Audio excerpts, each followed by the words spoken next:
Yesterday we found, stuffed away in the attic, this old newspaper, the Hillsborough Argos, dated Thursday the 24th of May 1945. This newspaper is more than 75 years old. In it were ads for young mistresses from JCPenney, priced at $3.98, men's smartly styled wool felt hats for $1.98. The society section gave news of events, and the obituary column listed the names of those that had been killed in the war.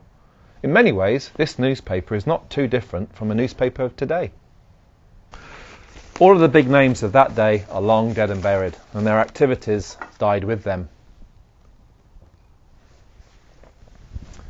When we look back at their world, it's easy to see just how trivial all their hopes and dreams really were. How many suits and dresses the local merchant sold was very important to him, but it is not important to anyone now. Who was invited to this party or that seemed critical then, but not now. Who was elected mayor and what Congress decided about tax reform laws was of great concern to the businessmen of that day. The stock market fluctuations were studied carefully by investors of that day, and which stock went up and which went down really mattered then, but not now. What really matters now? Do we concern ourselves with the same kinds of things that occupied the lives of those living in 1945? Really, life isn't that different. We have more things to distract us, such as television and computers, but it is still the trivial things that try to crowd God right out of it. Most people then work 6 days a week instead of 5, and now some are demanding a 4-day work week. Men do not use their free time to glorify God, but rather to pursue leisure time activities for a season. Jesus told us not to be concerned with what we shall eat, or what we shall drink, or what we shall wear, for all these things do the Gentiles seek.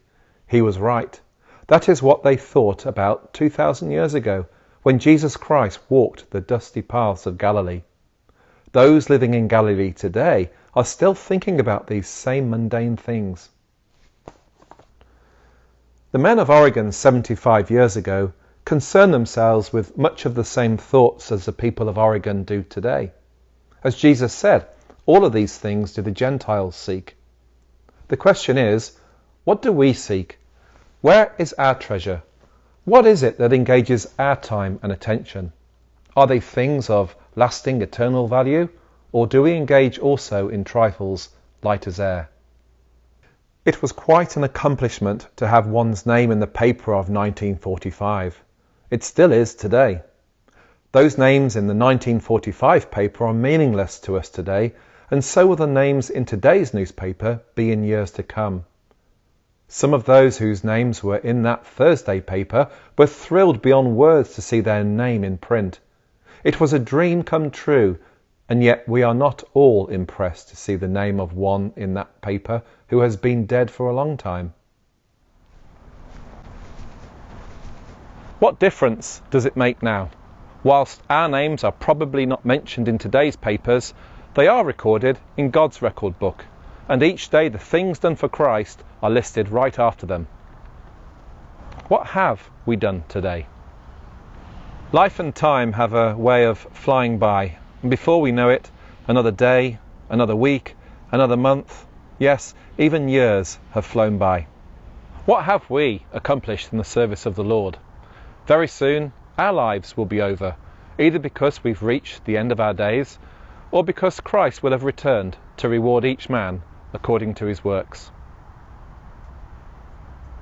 Let us then heed the wise advice of Paul, who told us that whatsoever ye do, do it heartily as to the Lord, and not unto men, knowing that of the Lord ye shall receive the reward of the inheritance, for ye serve the Lord Christ.